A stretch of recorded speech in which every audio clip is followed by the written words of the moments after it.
আসসালামু আলাইকুম রাহমাতুল্লাহ। ওয়ালাইকুম আসসালাম রাহমাতুল্লাহি ওয়া বারাকাতুহু। ভাই আপনার নামটা? হায়াতুল্লাহ সাজু।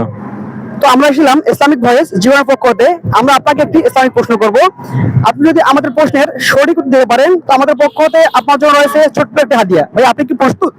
ইনশাআল্লাহ আমি প্রস্তুত। তো আপনার জন্য আমাদের প্রশ্ন হচ্ছে, কোরআনের কোন সূরা সূরা শব্দ দ্বারা শুরু করা হয়েছে? আলহামদুলিল্লাহ সূরা। আপনি চাইলে আমি আপনাকে অপশন দিতে পারি। আমি আপনাকে অপশন দিব। তো আপনাকে অপশন দিচ্ছি। এক নম্বর হচ্ছে সূরা ফাতির, দুই নম্বর হচ্ছে সূরা নূর, তিন নম্বর হচ্ছে সূরা আনআম, চার নম্বর হচ্ছে সূরা জুমার। আপনার সময় 10 সেকেন্ড। তো আলহামদুলিল্লাহ সূরা। আগে অল্প আল্লাহ সূরা। সরি ভাইয়া, আমি আপনাকে এরকম কোনো অপশন দেইনি। দর্শক, আপনার যদি আমাদের প্রশ্নের সঠিক উত্তর জেনে থাকেন অবশ্যই আমার কমেন্ট বক্সে কমেন্ট করে যাবেন। আজকের ভিডিওটা এই পর্যন্ত। সবাইকে আল্লাহ হাফেজ।